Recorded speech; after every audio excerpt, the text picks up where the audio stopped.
Salamlar gənclər. Alqoritm izah elədiyim 3-cü video ilə qarşınızdayım. Əgər bundan öncə 2 videomu izləməmisinizsə, orada alqoritmin nə olduğunu, budaqlanan alqoritmləri izah eləmişəm. Onlara baxın, tasklar vermişəm. Onları eləyin. Yox, əgər ki, onlarla okeysinizsə, keçirik 3-cü dərsimizə. Dövrlər. Bu video dərsinin sonunda siz artıq dövr alqoritmi nədir, onun məğzini anlayacaqsınız. Bəzi struktur alqoritmlərinə baxacağıq və iki əsas keywordla sizi tanış eləyəcəm. Continue və break, hansı ki dövrlərdə istifadə edirik. Bu dövrlərin gedişatını idarə etmək üçün. Okey, hazırsınızsa başlayaq. Əvvəlcə, əgər hər hansı bir addımı bir neçə dəfə icra eləmək istəyiriksə, onda biz dövr alqoritmindən istifadə edirik. Dövrü, məsələn, biz 10 dəfə hər hansı bir sözü çapa vermək istəyirik. Salam. Onda ilk dərsdə də dediyim kimi, bu blokun içərisində biz 1-dən 10-a qədər salam sözünü çapa veririk sadəcə. Salam. Bu dövr necə icra olunur? Çap prosesi bitəndən sonra təzədən dövrə qayıdırıq. Dövrün özü tamamlanandan sonra isə, artıq öndən dövr tamamlanandan sonra isə alqoritm özü sonlanır. Məsələn, bir dənə tapşırığa baxaq. 1-dən 5-ə qədər bütün ədədləri çap eləyin. 1-dən 5-ə qədər. Onda yenə də burada biz götürəcəyik dövrümüzü. Gəlin başlanğıcdan başlayaq. Başlayırıq. Start. Ondan sonra gəlirik. Input götürürük. Inputdan neçə ədəd daxil eləmək istəyirdik? Onların sayını yazırıq. Ondan sonra dövrümüzü çəkirik. Bu dövrdə ədədlər 1-dən başlayacaq, A-ya qədər davam eləyəcək. Nədir? Hər dəfəsində ədədin özü çapa gedəcək. Burada məsələn i yazaq və burada i-nin özü çapa gedəcək. Belə. Bu dövrdə verilən ədədə qədər ədədlərin özünü çap etmək təsvir olundu. Əsasən burada sırf ədədlərin özü ilə deyil də, məsələn, say kimi istifadə etmək üçün dövrlərdə olan misallar baxaq. Tutaq ki, 10 dənə ədəd daxil edin və bu ədədlər arasında 7-dən böyük olanları çap edin. Onda artıq biraz məntiq başqa cür gedəcək. Okey, yenə də startdan başlayırıq və input olaraq neçə ədəd daxil eləmək istəyirik, onu götürürük. Okey, mən dedim 10 ədəd, yəni A sayda tutaq ki. Bu A-nın dəyərini biz proqram run eləyəndən sonra istifadəçi 10 olaraq daxil eləyəcək. Həmişə çalışın ki, öz alqoritmlərinizi quranda bir statik ədəddən asılı eləməyin. Onu dəyişən bir ədəd yazın və statik ədədləri isə istifadəçi özü hər dəfəsində öz proqram maraqlarına uyğun, biznes məntiqinə uyğun olaraq dəyişdirsin.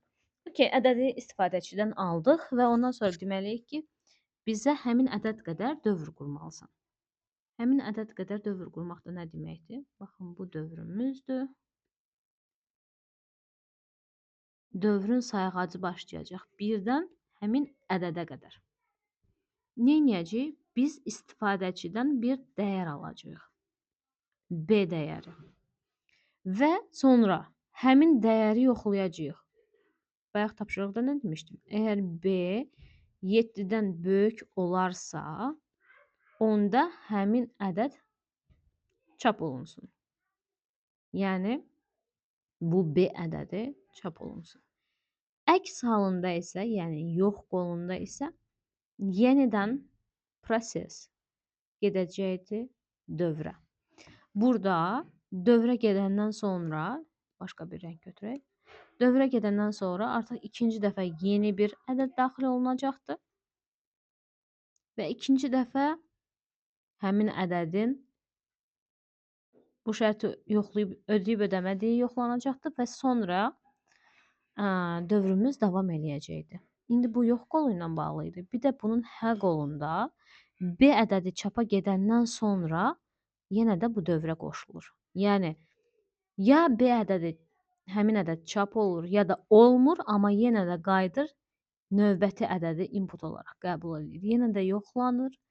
Yoxlamanın nəticəsi olaraq ədəd ya çap olunur, ya da çap olunmur və sonra qayıdır dövrə. Və əgər ki bizim daxil elədiyimiz say qədər ədədi daxil eləyib bitirdiksə, proqramımız gedir, sonlanır.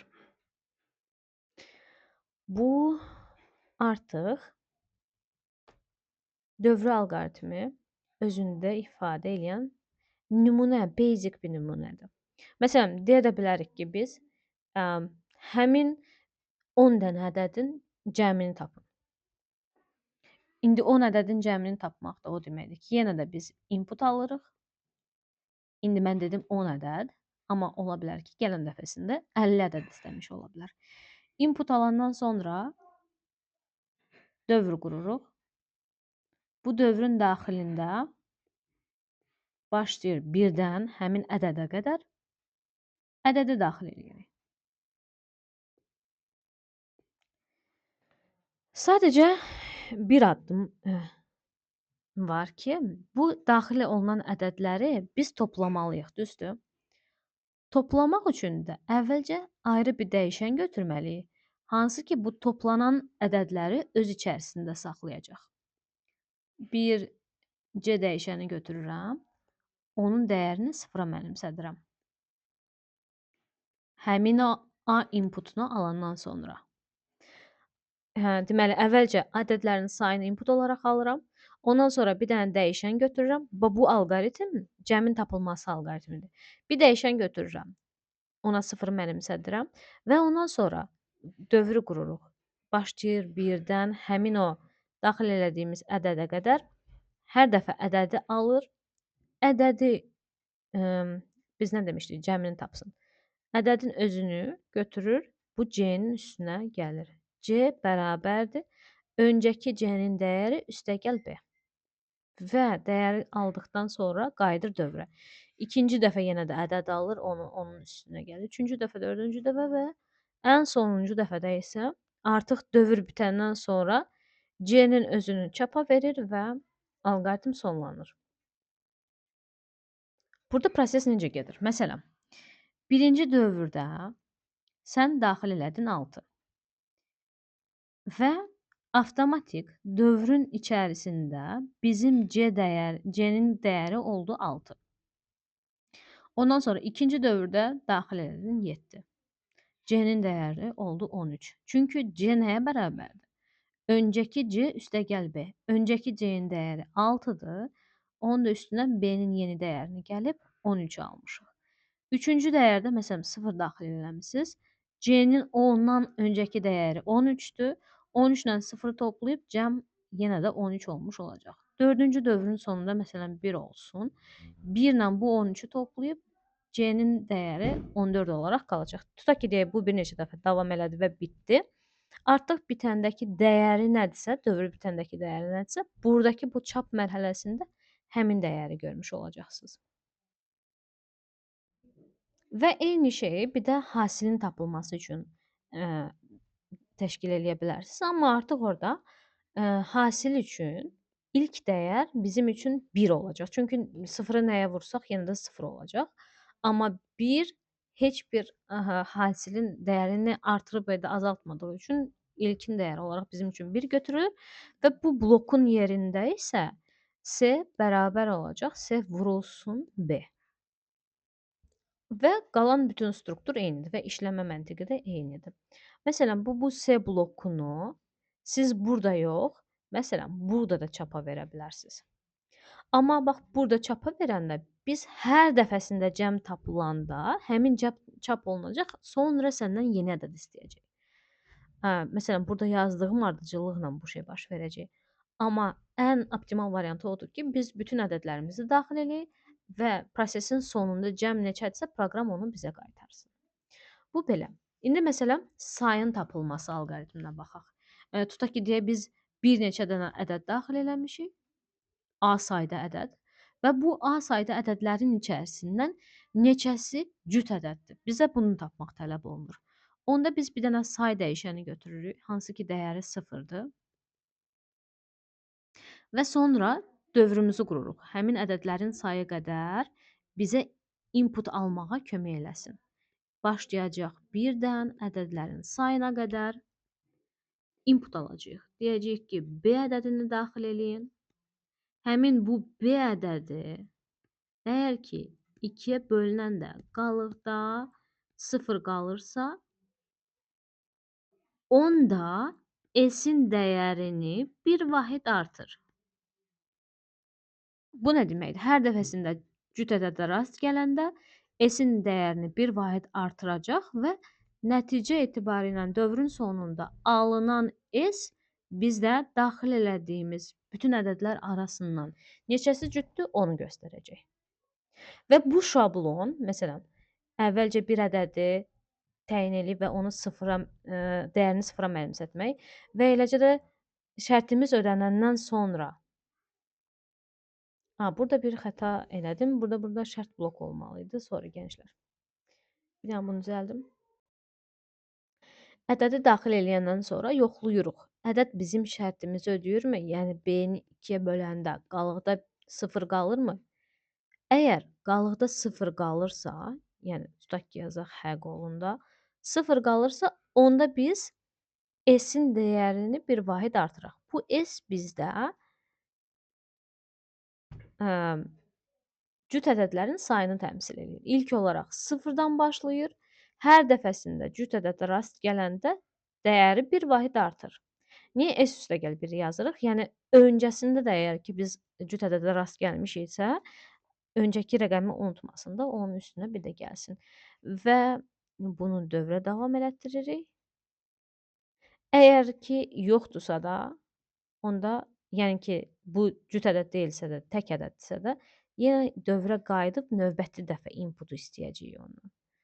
Və bu proses A-nın sayı qədər davam edib bitəndən sonra biz dövrü sonlandırıb, dövrün sonunda S-in özünü çapa veririk və çapa gedəndən sonra da end. Alqoritm bitmiş olur. Və bu şablon bir şeydir. Sizdə nəyinsə sayını soruşulsa əgər proqramda, avtomatik olaraq bir dənə dəyişən götürürsünüz, dəyərini 0 mənimsədirsiniz və ondan sonra şərtinizi yoxlayırsınız. Bu ikinci addımdır, bu birinci addımdır. Şərtiniz də düz olandan sonra həmin o ədədin dəyərini bir vahid artırırsınız. Bu da üçüncü addım. Artıq dövrünüz bitəndən sonra da həmin ədədi çapa vermək də bu da sizin üçün dördüncü addımdır. İstənilən növ məsələdə, məsələn, deyirlər ki, 10 dənə ədədin içərisindən ondan böyük olanları tap, 5-ə bölünənləri tap, nə bilim, sayını tap da, sayını tapmaqdan söhbət gedir. İstənilən növ sayını tapmaq alqoritmində bu 4 dənə addımı eləsəniz, sizdə doğru alqoritm qurulmuş olacaq. Dövrü alqoritmlərin proqramlaşdırma baxımından fərqli növləri var. Məsələn, for, while və do while. İndi bunları proqramlaşdırma dərsləri keçəndə artıq sırf proqramlaşdırma operatorları ilə izah eləyirəm həmişə. İndi burada dövrlə bağlı tasklara baxın. Məsələn, 1-dən 100-ə qədər ədədlərin cəmini tapmaq. Bunu artıq rahatlıqla edə bilərsiniz. Yeni ədədlər yeni 3 dənə ədəd daxil edib onların içərisindən böyüyünü tapmaq, prime ədədi tapmaq, prime yəni ki mürəkkəb ədədi tapmaq, sadə ədədi tapmaq, sorry. Prime ədədi tapmaq, yəni ki sadə ədədi tapmaq, sonra bütün 1 ilə 50 arasındakı cüt ədədləri çapa vermək və s. Yəni ki siz nə edirsiniz? Artıq dövrü qurursunuz, dövrün içində şərtinizi verirsiniz. Məsələn, bir var mən soruşardım ki, ədəd 1000 ilə 50 arasındadırmı? Onda sadəcə bir şərt qurulacaqdır. Amma indi deyirəm bir neçə ədəd 50 ilə 100 arasındadırmı? Onda artıq dövrü qurub onun içində şərti verirsiniz. Artıq budaqlanan alqoritmlə bunun fərqi sadəcə budur ki, siz budaqlanan alqoritmlə bir ədəd üçün bir şərti qururdunuz. Amma burada artıq dövrünüzü quracaqsınız, onun içərisinə şərti verəcəksiniz. Artıq avtomatik olaraq bir dənə şərt yoxlama prosesi bütün ədədlər üçün baş verəcək. Bu dövrlərin fərqli versiyalarından biri də iç-içə dövr olmasıdır. Məsələn, burada biz belə deyim, bir struktur göstərim sizə.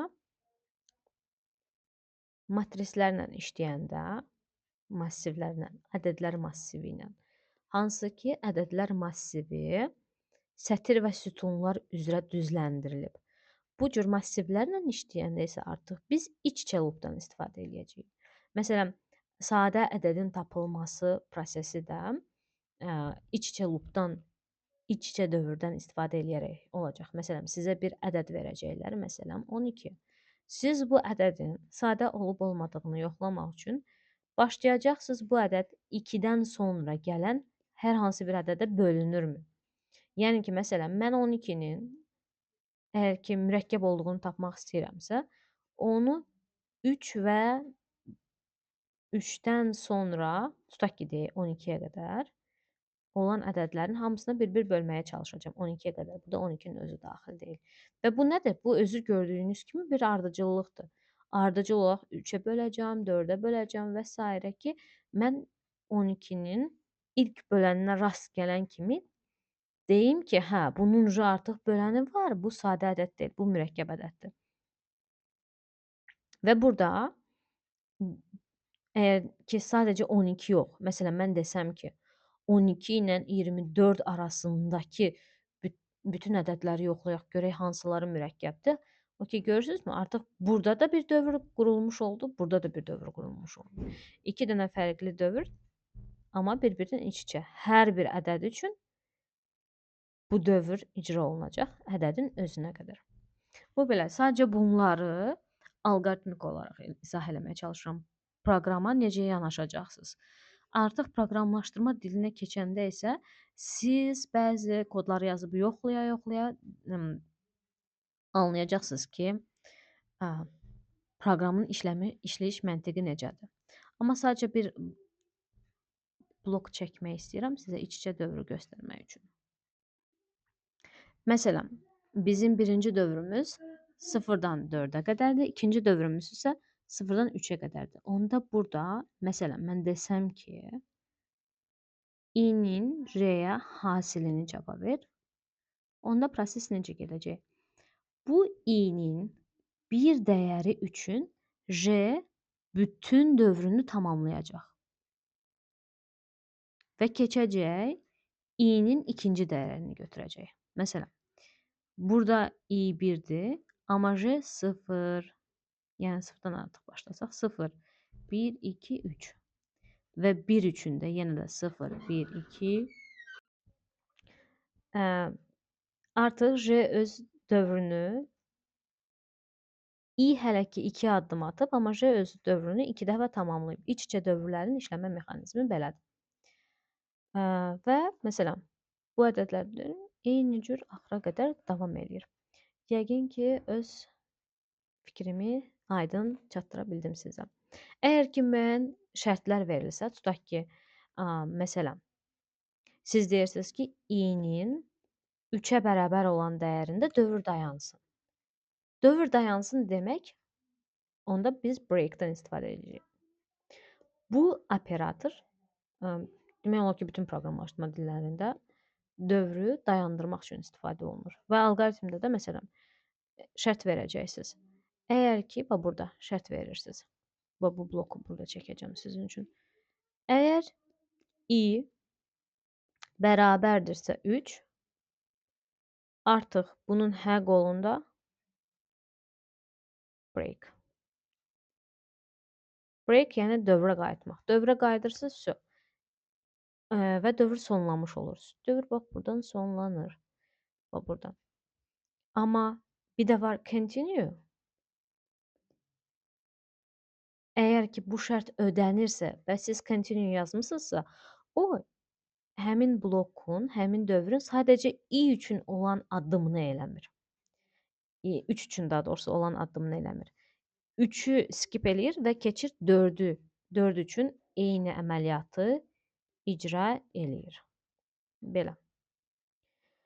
Bunlar üçün əsas кейslər siz proqramlarla, yəni ki, tasklarla işləyəndə qarşınıza çıxacaq və bir neçə task da burada mövcuddur onlar üçün. Artıq özünüz sərbəst formada işləyə bilərsiniz.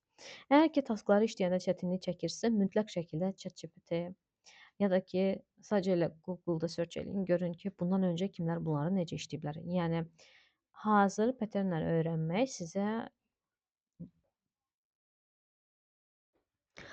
hazır şəkildə kimlər nəyi necə eləyiblər və bunları öyrənmək sizə çox üstünlük qazandıracaq. Yəni bir var, sadəcə bir insandan nəyisə öyrənəsiz, bir müəllimdən, bir mentordan. Çünki hər kəsin özünün izah etmə stili var. Bir də var, fərqli-fərqli həllər görəsiz və öz həllinizi, öz stilinizi formalaşdırasınız. Çox məsləhət görərəm ki, bununla paralel fərqli-fərqli mənbələrə də baxasınız. Özünüzə təbii ki, biraz bir fikriniz formalaşandan sonra daha özünüzə yaxın olan stilin nə olduğunu rahat anlayacaqsınız. Artıq bu dərsdən sonra alqoritm analizi və alqoritm analizini necə etməliyik, bu dərs videolarını çəkəcəm. Amma əgər ki, ilk başlamısınızsa, bu videolara baxmağa çox da tələsməyin. Müəyyən proqramlaşdırma bilikləri əldə etdikdən sonra, hətta listlərə çatandan sonra bu proqramlaşdırmada bu video izahlara baxmağınızı məsləhət görürəm. Və əgər ki, təbii ki, müsahibəyə girəcəksinizsə, bu dərs tam yerində olacaq sizin üçün. Növbəti dərsdə görüşənə qədər sizə uğurlar.